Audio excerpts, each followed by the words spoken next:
Bonjour chers collègues, donc je vous propose de revenir sur quelques éléments de contexte. Le nombre d'immeubles protégés au titre des monuments historiques en France s'élève à environ 44 000 monuments, dont 14 000 classés et 30 000 inscrits. Alors disons-le d'emblée, il s'agit de mesures de protection. Il s'agit de mesures de protection qui peuvent concerner parfois, il peut y avoir plusieurs arrêtés de classement pour un même site, donc il est de fait très difficile d'évaluer précisément le nombre d'édifices protégés. Un peu plus de la moitié des immeubles protégés appartient à des parcs propriétaires publics, environ 57%, principalement aux communes, 50%, les autres immeubles protégés appartenant à des propriétaires privés pour environ 43%. De fait, seulement 3% des immeubles protégés appartiennent à l'État et il s'agit essentiellement d'édifices particulièrement importants ou prestigieux. Autre élément notable, 55% des monuments historiques protégés sont situés dans des communes de moins de 2000 habitants. Qui concentre donc les plus grandes difficultés de financement. D'où l'intérêt du dispositif mis en place par la ministre de la Culture dans le cadre de sa stratégie pluriannuelle en faveur du patrimoine, lancée en novembre dernier, qui se traduit par un fonds incitatif et partenarial doté de 15 millions d'euros en autorisation d'engagement en faveur des petites communes à faible marge financière, pour lesquelles l'État pourra bonifier ses propres taux de subvention, qui pourront aller jusqu'à 80% pour les monuments classés, dès lors que la région s'engagera à abonder également à hauteur de 15% du budget. Les projets éligibles sont ceux situés prioritairement dans les communes de moins de 2000 habitants, avec des dérogations possibles jusqu'à 10 000 habitants, et prioritairement sur les biens qui sont la propriété de la commune, mais il sera également possible de financer la restauration d'immeubles qui sont en main privée. Les services du ministère de la Culture nous ont indiqué qu'une première vague de délégation de crédit pour un montant de 8,4 millions d'euros, soit un petit peu plus de la moitié de cette enveloppe, en autorisation d'engagement vient juste d'être lancée et elles permettront d'aider la restauration de 91 monuments qui sont dans leur immense majorité des propriétés communales, mais dans quelques cas, il s'agit de propriétés privées, personnes physiques ou associations. Sur un plan procédural, les travaux sur les immeubles classés, environ 1000 opérations par an, sont autorisés par le préfet de région, après accord de l'autorité compétente en matière d'urbanisme, tandis que le guichet de droit commun des autorisations de travaux de la commune est compétent, ou de l'EPCI, est compétent pour les immeubles inscrits, 1500 décisions chaque année en moyenne. Avec l'accord du préfet de région, évidemment. En revanche, en matière de demande de subvention, la procédure est identique que l'immeuble soit classé ou qu'il soit simplement inscrit. L'intérêt culturel particulier que présentent les édifices protégés au titre des monuments historiques justifie le recours à une procédure particulière pour leur entretien ou leur rénovation, et notamment l'intervention de l'État, même si des évolutions récentes consacrent la montée en puissance d'autres acteurs. Depuis janvier 2009, en effet, date de pleine entrée en vigueur de l'ordonnance du 8 septembre 2005 relative aux monuments historiques et aux espaces protégés, chaque propriétaire a désormais la responsabilité de la conservation de ce monument et, de fait, la maîtrise d'ouvrage des travaux dont il fait l'objet. Les services de l'État en charge des monuments historiques, donc les conservations régionales des monuments historiques, CRMH, et les unités départementales de l'architecture et du patrimoine, UDAP, sont désormais uniquement chargés du contrôle scientifique et technique des études de travaux qu'ils autorisent. Il faut bien mesurer que ce transfert a constitué une forme de révolution copernicienne par rapport à la situation antérieure qui avait toujours consacré l'État comme le seul responsable des monuments historiques. Cette rupture a eu pour conséquence immédiate de désorganiser les services, elle a parfois été très mal vécue sur les territoires et elle a grandement complexifié la tâche des porteurs de projets. En revanche, elle a eu également des effets bénéfiques sur le long terme. Elle induit en effet une plus grande responsabilisation des propriétaires de monuments et rend possible, au moins en théorie, l'élaboration d'une stratégie globale autour de chaque édifice avec une idée, réhabiliter, oui, mais pourquoi faire ? On ne restaure pas un château de la même manière quand on sait que la collectivité qui en est propriétaire veut y implanter un musée, ce qui conduit les services de l'État à adopter les principes généraux qu'ils sont chargés de faire appliquer à la réalité d'usage à venir de ce monument. Alors nous en arrivons maintenant au parcours des porteurs de projets, qu'ils soient petites communes ou particuliers, pour mener à bien leur projet de restauration. Les petites communes ont la responsabilité d'un nombre important de petits monuments protégés qui sont pour elles souvent une source de fierté, un moyen de se distinguer par rapport à aux communes voisines, comme nous l'a rappelé en audition le président de l'Association des maires ruraux de France. mais elles n'ont souvent plus les moyens ni financiers ni techniques d'entretenir ce patrimoine. Elles sont confrontées à une triple difficulté. Une difficulté technique d'abord, car elles ne disposent pas en interne des compétences pour déterminer à quel type d'entreprise s'adresser pour réaliser tel type de travaux. Une difficulté administrative ensuite, car bien souvent, elles ne disposent pas non plus de services qui peuvent se charger du montage de dossiers de financement souvent complexes. Enfin, une difficulté financière, car pour boucler le tour de table financier, il est le plus souvent nécessaire d'engager une participation, même minime, de la commune, sans compter les difficultés de trésorerie pour amorcer la pompe et faire les avances de trésorerie nécessaires. Donc pour l'Association des maires ruraux de France, un maire désireux de rénover son église ou un bâtiment communal classé s'engage dans un véritable parcours du combattant pour 5 types de raisons. D'une part, sa population n'est pas toujours sensible à la nécessité de protection du patrimoine lorsque l'argent manque dans les services publics du quotidien. Les circuits administratifs sont par ailleurs d'une grande complexité et il n'est pas aisé de trouver les bons interlocuteurs, d'autant que la réforme territoriale a encore réduit la lisibilité de l'organisation des services des régions et des services déconcentrés de l'État, donc les DRAC, dans les régions fusionnées. Ensuite, les crédits ne sont pas toujours disponibles au moment où le projet se monte, ce qui peut conduire à des reports subis. Il manque aussi souvent une coordination entre les différents niveaux de financeurs financiers. Et enfin, les collectivités territoriales continuent d'avoir davantage une culture des grands travaux très visible plutôt qu'un souci de l'entretien régulier des édifices protégés qui, in fine, s'avèrent plus coûteux. On comprend donc que dans ces conditions, les maires soient largement tentés par l'inertie. Les propriétaires privés, quant à eux, sont confrontés à des difficultés analogues en de nombreux points, comme l'a déclaré M. Jean de Lamberty, président de l'association La Demeure Historique. La gestion d'un monument historique par un propriétaire privé est tout à la fois, selon lui, un problème individuel et une richesse collective. Une charge pour son propriétaire, sans compter les questions liées à la transmission aux générations qui viendront après, et qui se traduit souvent par un démembrement de la propriété, qui commence en général par une vente des meubles, puis une vente d'une partie du jardin. Et en même temps, ces propriétaires privés et ces monuments aux mains privées sur les communes sont également une opportunité pour la collectivité qui les accueille. Opportunité qui justifie donc des financements publics. Non, juste pour compléter ce que dit notre collègue Emmanuel Antoine, on a bien identifié ce besoin quand on parle non pas d'un guichet unique, et c'est là qu'il faut bien faire la différence entre un guichet unique et un point d'entrée unique. C'est que le guichet unique serait une espèce de manière de rendre invisible un certain nombre d'acteurs du tour de table, alors que le point d'entrée unique, l'idée qu'on met derrière cette proposition, c'est vraiment qu'il y ait un lieu identifié à l'échelon départemental, mais encore une fois pas forcément le conseil départemental, qui soit le point d'accès identifié par tous les porteurs de projets publics-privés auprès duquel ils peuvent y trouver l'information, y être orientés et être assistés dans la constitution de leur dossier. De façon à faciliter cet aspect-là et que plutôt que d'envoyer 4 dossiers, s'il y a 4 participants autour de table qui sont généralement, comme on l'a dit, l'État, le conseil régional, le conseil départemental, la Fondation du patrimoine, à minima, mais il y a d'autres financeurs possibles, la sauvegarde de l'art français par exemple, qui intervient beaucoup dans les communes rurales. Donc l'idée c'est d'avoir un seul point d'entrée et qu'ensuite le travail se fasse de façon un peu transparente, mais malgré tout avec une liberté, une capacité de décision pour les collectivités qui financent. Parce que l'enjeu de visibilité, il est bien là, et que finalement, quand un conseil départemental, puisque ça n'est plus la règle, ou pas la règle, s'engage sur un projet de financement, il a évidemment tout intérêt à ce que ce soit visible et que ce soit lisible par le porteur de projet. Donc c'est là qu'il y a une vraie distinction entre guichet unique et point d'entrée unique, qui est simplement vise à informer et faciliter la démarche. Peut-être pour reprendre les questions un peu dans l'ordre et répondre à Monsieur Sor sur nos inquiétudes quant au financement de la Fondation du patrimoine. Alors, pour essayer de faire les choses assez simplement, aujourd'hui, la Fondation du patrimoine a 2 modes de financement qui sont consolidés, qui sont d'une part ce qu'on appelle les successions en déshérence. Au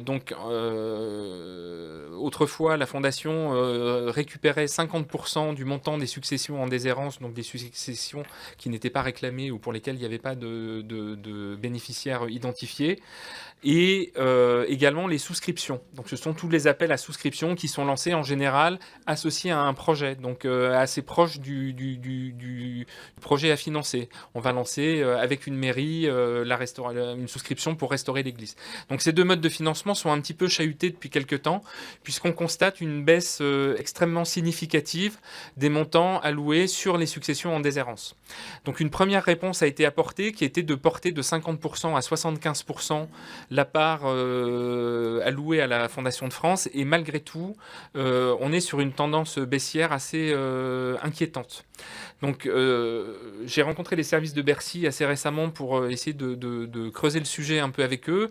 Je pense qu'ils sont en train d'y travailler, puisqu'il y a plusieurs explications possibles. Une première pourrait être la conséquence de la loi Ecker, qui a incité un certain nombre d'opérateurs financiers, les banques, etc., à rechercher tous les comptes et toutes les successions qui n'avaient pas été identifiées. Et donc, un énorme travail d'apurement a été fait au cours des dernières années. Et il se pourrait que, finalement, il y ait moins de successions en déshérence que par le passé, puisque le travail est en partie abouti. Avec évidemment derrière une vraie inquiétude, c'est que si ce mode de financement est amené à se tarir définitivement, il va de fait falloir trouver un nouveau mode de financement pour flécher des fonds vers la Fondation du patrimoine. Et puis, autre nouveauté, c'est que, comme on l'a dit dans le rapport, les recettes du futur loto du patrimoine, qui sera lancé, dont le premier tirage aura lieu à l'automne, sont fléchées vers la Fondation du patrimoine. L'idée n'étant pas que ces fonds viennent se substituer à d'autres modes de financement. Et c'est là qu'à mon avis il y a une certaine vigilance à avoir, c'est qu'il pourrait y avoir une certaine facilité à dire les successions en déshérence ça ne fonctionne plus, donc on va faire reposer le financement de la Fondation du patrimoine sur le loto. Donc la part d'inquiétude que nous partageons, je pense, elle est sur effectivement comment aujourd'hui anticiper une pérennisation des moyens alloués à la Fondation du patrimoine, qui, comme on le voit, est quand même un acteur de plus en plus présent et de plus en plus important pour boucler des financements. Encore une fois, si on revient sur des communes de moins de 2000 habitants ou des petites communes avec peu de capacité financière, les 5, 10, 15% qui sont apportés par la Fondation du patrimoine sont souvent les financements les plus déterminants, puisque ceux qui vont permettre de faire aboutir le projet. Monsieur Testé nous a également interrogé sur la question du prélèvement à la source et de la déductibilité d'une part du montant des travaux pour les propriétaires privés.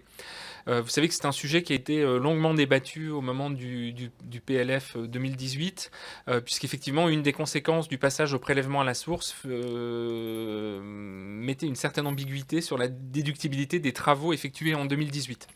Alors, vous l'avez souligné, Monsieur Testé, certaines associations de propriétaires ont recommandé à leurs adhérents de ne pas bouger en 2018 et puis de reporter les travaux sur les années à venir. Si on prend un point de vue strictement fiscal et d'optimisation fiscale, c'est pas forcément la meilleure des options, puisque la solution qui a été retenue au moment du vote du PLF, c'est d'appliquer la règle de la moyenne pour les travaux réalisés en 2018 et 2019, avec une répartition à 50%, 50%. Et puis un cas particulier, c'est une déductibilité à 100% des travaux réalisés en 2019, dans des cas très particuliers d'immeubles qui obtiendraient leur protection au titre du monument historique ou au titre des labels de la Fondation du patrimoine, et pour des travaux démarrés en 2019.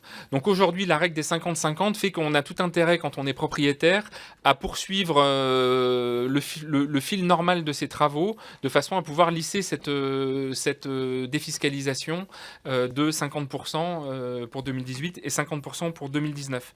Parce que derrière ça, il y a une vraie conséquence pour un certain nombre d'entreprises. Monsieur Kerlogot nous parlait des entreprises spécialisées dans le patrimoine, Monsieur Rice aussi. Donc donc la vraie inquiétude aujourd'hui, elle est sur cette espèce de, non pas d'effondrement, mais de baisse extrêmement significative des commandes auprès des entreprises du patrimoine. Hein, la fédération nous a parlé d'une baisse, alors qui n'était pas encore complètement calée, mais qui semblait être de l'ordre de plus de 30% des commandes sur le début de l'année 2018. Donc avec potentiellement des vraies conséquences, puisque ces entreprises sont des entreprises souvent de petite taille, même si certaines sont des filiales de groupes plus solides, mais souvent des entreprises de petite taille, implantées localement, à proximité des bâtiments, avec des savoir-faire très spécifiques selon qu'on est en Bretagne avec du granit ou dans les Vosges avec du grès. Et effectivement, une certaine inquiétude, et que la recommandation que nous pouvons formuler serait de dire non, au contraire, si vous voulez optimiser fiscalement la déduction d'impôts, maintenez le rythme de vos travaux et ne créez pas une rupture qui du coup vous ferait perdre une partie des avantages fiscaux associés. Juste pour compléter ce que vient de dire Emmanuel Antoine, effectivement, on a vu, alors c'est sans doute plus vraisemblablement au niveau des services déconcentrés de l'État que la désorganisation semble le plus compliquée, notamment dans les régions qui ont fusionné à 3 régions, où la volonté de maintenir une certaine proximité des services avec les territoires, je pense notamment à la région Nouvelle-Aquitaine d'où je viens, a conduit à maintenir une espèce d'organisation un peu ambiguë, où on a maintenu des services dans chacune des anciennes régions constitutives de la nouvelle grande région, avec des véritables problèmes de communication, de fonctionnement des services, qui ne sont pas encore complètement normalisés, on va dire, après 2 ans et demi, 3 ans d'activité. Pour répondre à la question de M. Kerlogot sur le mécénat des petites et moyennes entreprises. Alors c'est un problème qu'on a identifié sur ce sujet-là, mais sur d'autres aussi, et notamment sur la contribution des entreprises locales, petites et moyennes, à la culture et à l'activité culturelle locale au sens large, dont la rénovation du patrimoine. Alors, je pense que vous avez tous sur vos territoires des chefs d'entreprise qui vous disent « mais moi je le ferai très volontiers, mais un, je ne sais pas comment il faut faire, et deux, fiscalement, ça n'est pas très intéressant ». Aujourd'hui, la règle du 5 pour 1000 du chiffre d'affaires est extrêmement limitative pour les entreprises qui ont un chiffre d'affaires assez modeste, mais qui malgré tout pourraient contribuer ou souhaiteraient contribuer par sens de leur implication dans la vie locale. Donc il nous semble aujourd'hui utile de s'interroger sur cette règle du plafonnement du 5 pour 1000, parce que si on prend un exemple, une entreprise qui aurait un chiffre d'affaires de 100 000 euros voit sa réduction d'impôt plafonnée à 500 euros pour une contribution d'un petit peu plus de 800 euros. Donc évidemment, alors 800 euros sur un petit projet local, ça peut être significatif. En revanche, effectivement, certaines entreprises souhaiteraient contribuer davantage, mais n'y ont pas l'attractivité fiscale. Vous évoquiez les grandes fondations très puissantes et très visibles, qui sont effectivement une source de mécénat, mais qui sont rarement une source de mécénat pour le petit patrimoine des communes rurales. Ce sont des fondations qui cherchent des projets à très forte visibilité, et de fait, ces crédits-là vont extrêmement rarement sur le projet de rénovation d'une église rurale ou d'un château dans les campagnes. Je vais peut-être commencer par répondre à monsieur Bournazel, notamment sur la question des ABF et du périmètre de ce groupe de travail qui avait été initié par Madame Françoise Nyssen à la fin de l'hiver. Donc l'idée, c'était de faire un peu un état de la relation entre les élus d'un côté, ou les pétitionnaires d'un côté, et les ABF, puisque on l'entend bien ici, il y a une certaine incompréhension, on va dire, entre ce corps dont je reste convaincu qu'il est extrêmement important dans l'économie de notre système de protection du patrimoine. L'idée des propositions qui vont être formulées assez rapidement et dont on reprenait quelques exemples, l'idée d'avoir une doctrine écrite, c'est à la fois un moyen d'information, parce qu'aujourd'hui un pétitionnaire ne sait pas ce qu'il peut faire ou pas faire quand il s'agit de repeindre sa façade ou ses volets. C'est d'avoir quelque part à la fois une doctrine écrite qui permette aussi de lutter contre cette idée de la volatilité de l'avis de l'architecte des bâtiments de France. Aujourd'hui on nous dit oui, alors quand un architecte change, on change la couleur des façades et voilà. On n'a pas de référentiel. Donc l'idée c'est vraiment d'avoir une espèce de bible qui pourrait d'ailleurs, dans certains cas, être annexée aux documents d'urbanisme PLU, PLUI, de façon à non pas sanctuariser, puisque ça fait l'objet ce sont des documents qui font l'objet d'une révision régulière, parce que même en architecture, il y a des modes, mais qui permettrait de lutter contre ça et puis d'avoir une meilleure compréhension et de ne pas s'engager de fait dans des impasses. L'autre sujet, c'est d'associer l'architecte le plus en amont possible, parce que la conséquence de ce fonctionnement, et Madame Paul-Angevin le signalait tout à l'heure, c'est qu'effectivement on a tellement peur de cette espèce de censure de l'architecte en fin de projet qu'on va le voir le plus tard possible dans la constitution de son dossier, avec cette conséquence inévitable qu'à un moment il vous dit non parce que les volets sont roses alors que le territoire fait qu'on privilégie le bleu. Voilà, donc l'idée de l'associer le plus en amont sur l'ensemble des projets. Et pour répondre à Madame Meunier, alors après il y a une question de fonctionnement, et c'est là que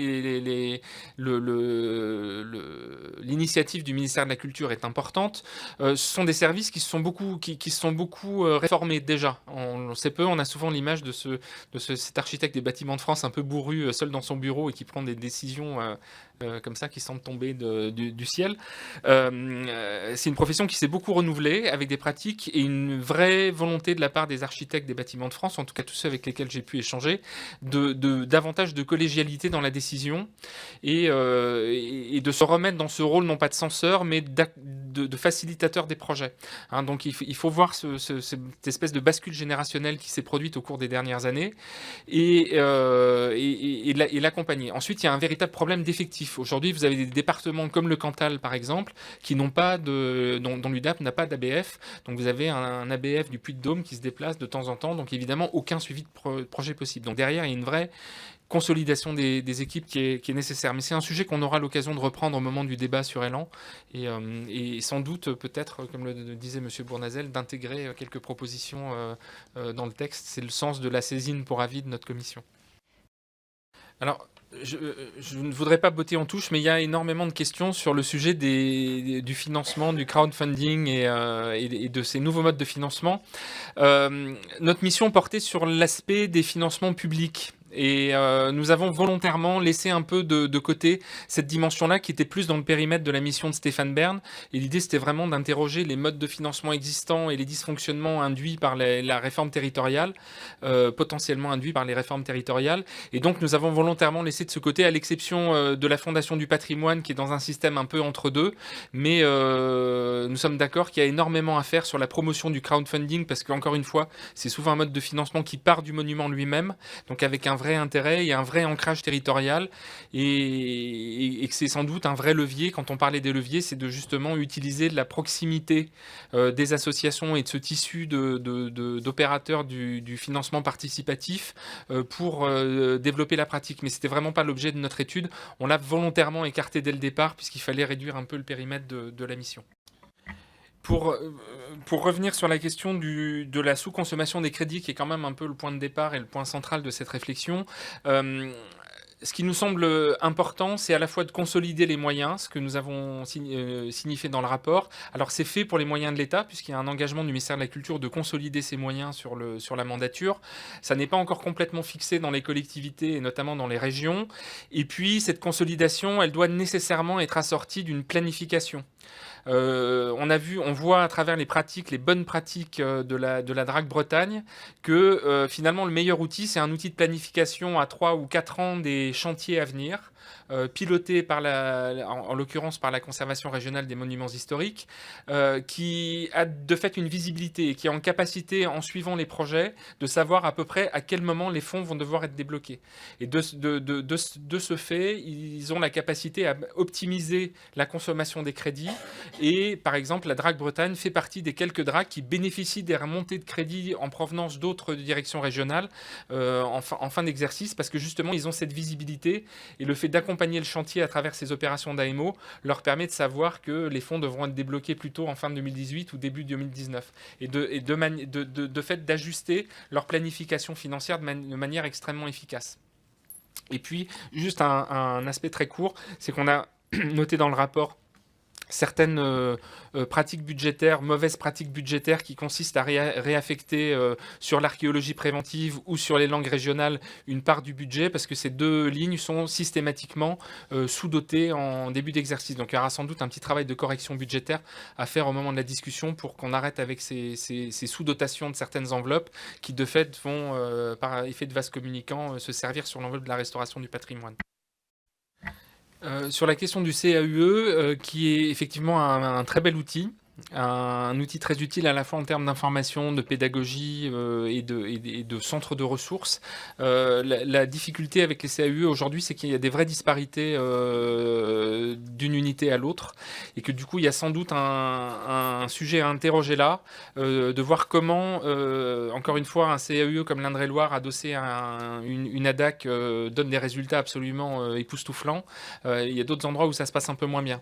Voilà, donc il y a sans doute une question à se poser sur le rôle et les missions des CAUE qui pour le coup sont assez confortablement financés.